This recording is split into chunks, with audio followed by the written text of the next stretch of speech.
Good evening. My name is Martha, and today I'll be speaking to you on the topic of Canadian financial institutions in the world market. I hope to present enough evidence today to answer the following question. So, are Canadian financial institutions in the world market players, or are they just spectators? So first, I would like to explain a little bit about the financial sector and how it plays an important role in supporting economic growth. So financial institutions and capital markets allocate savings to investments. They support financial needs of consumers and businesses alike and enable payments and transactions. So the financial sector is kind of like an umbrella with subsectors underneath it. And these subsectors include institutions such as banks, life insurance companies, credit unions, investment companies, brokerages, trust companies, mortgage lenders and insurers, and property and casualty insurance companies as well. These financial institutions are overseen by a number of different regulators and just depending on the subsector and the type of regulation. So next I would like to speak about the size of the Canadian financial sector in the Canadian economy. So Canada's financial sector is actually quite large. It manages assets of about 10 trillion, which is 5 times more than Canada's gross domestic product. And as you can see in the slide, with Canada being highlighted in green, how its financial sector measures up against other countries' financial sectors. And it's a player for sure. So the act of providing financial services to customers outside of an institution's home market is actually well established and continues to expand. So as such, Canada's financial institutions continue to expand their out-of-country presence. So their operations, which include direct investments in foreign affiliates and cross-border activities, span key economies across the Americas, Europe, and Asia Pacific. And I'd like to share some key facts with you now about the Canadian financial sector. So since 2000, global exports, and these are financial services exports, have tripled, while Canadian exports have nearly quadrupled in US dollar terms. Canada has one of the strongest financial services sector in the world. And according to the World Economic Forum, it singled out Canadian banks as one of the soundest in the world. Something to be very proud of. So as I've previously mentioned, the Canadian financial sector is comprised of a number of different subsectors, but its structure is mainly dominated by 5 banks and 3 life insurance companies. And I will discuss these now. So with Canada's banking sector, the Canadian banks have grown nationally but have expanded more significantly abroad, with international assets growing by 43% between the year 2010 and 2015. Proportionately, US and Asia assets increased while European holdings declined, as you can see by the slide here.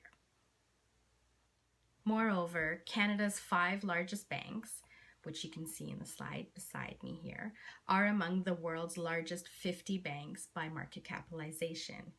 And in fact, 3 of them, that is the Royal Bank of Canada, Toronto Dominion Bank, and Scotiabank, are in the top 25.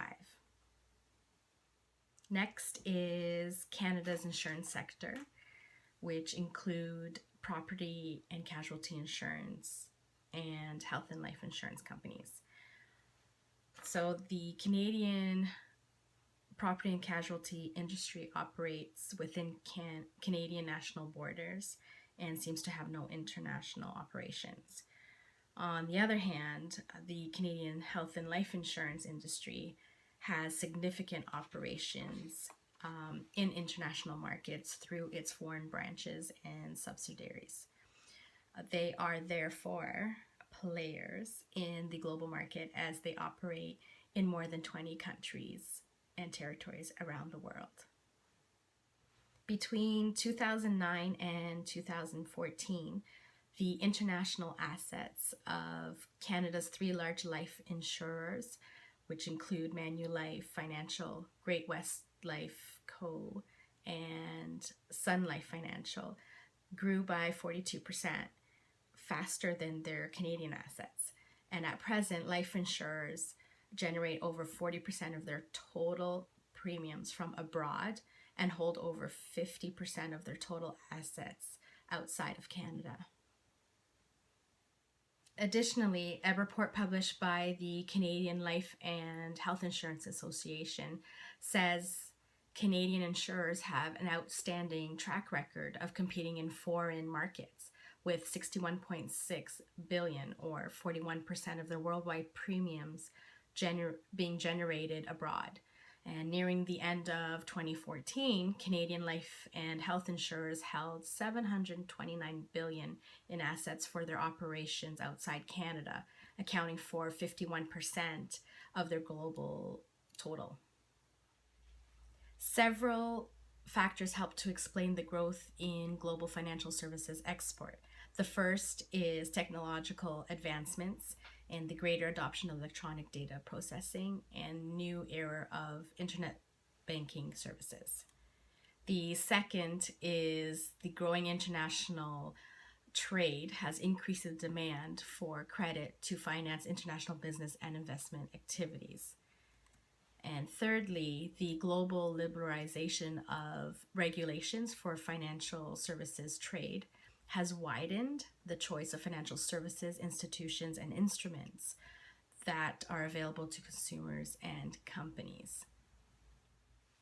Canada, like other countries around the globe, was also hit by the worldwide recession, but the Canadian financial industry weathered the global financial crises comparatively well. By no means were Canadian financial institutions not unscathed by the crises, but none were excessively affected by toxic assets. No public funds were injected into financial institutions, and Canadian banks remained profitable, and they even continued to lend. So the big difference between the Canadian experience and how negatively the financial crises affected the United States and much of Europe is due to the different regulatory regimes, as well as different corporate governance systems, financial institution lending practices, and different structures. Interestingly, before the crises, Canadian practices were often criticized in New York and in London as being too conservative or too prudent or too unwelcoming of the new financial innovations that were sweeping global balance sheets. But now, through its strength and stability, it's pushed Canada to the forefront as a leader. So the future directions of Canadian financial institutions continue to move forward and to grow.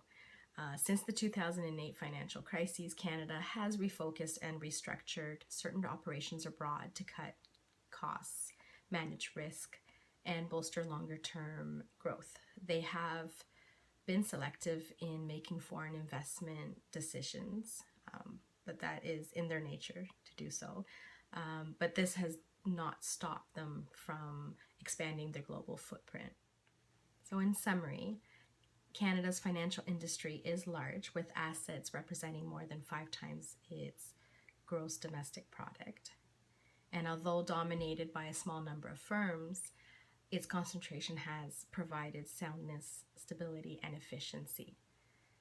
Canadian financial institutions have been able to achieve significant international presence in the world market and continue to do so. And Canada's steady performance reinforces itself to be a real player in the world market and a real leader for others to learn from. Thank you.